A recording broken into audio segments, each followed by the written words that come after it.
Heute zeige ich euch, wie man sich die Nägel kürzen tut.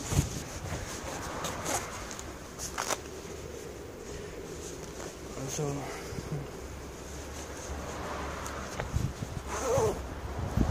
dafür nehme ich eine Schraube.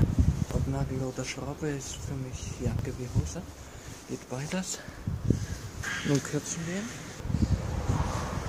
Und hier etwas Schleifpapier. Jetzt wird gekürzt.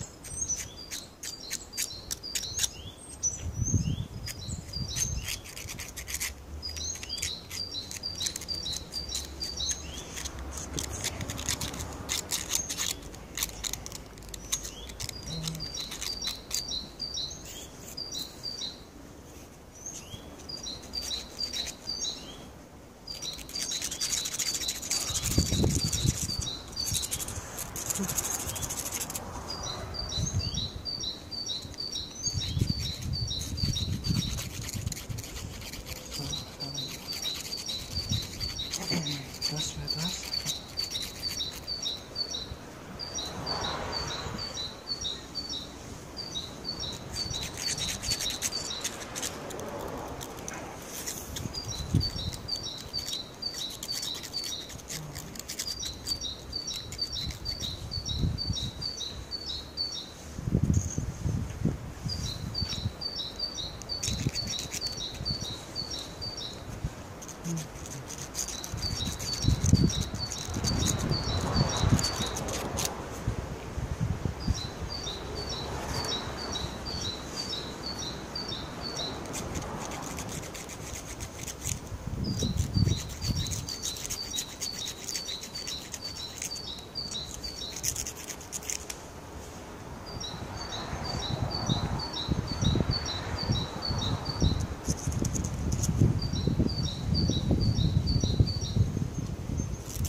Schon kürzer. Ein kleiner Fortschritt. Und in 2 Jahren ungefähr haben wir dann die Hälfte runtergeschliffen. Das war's dann. Bis zum nächsten Mal.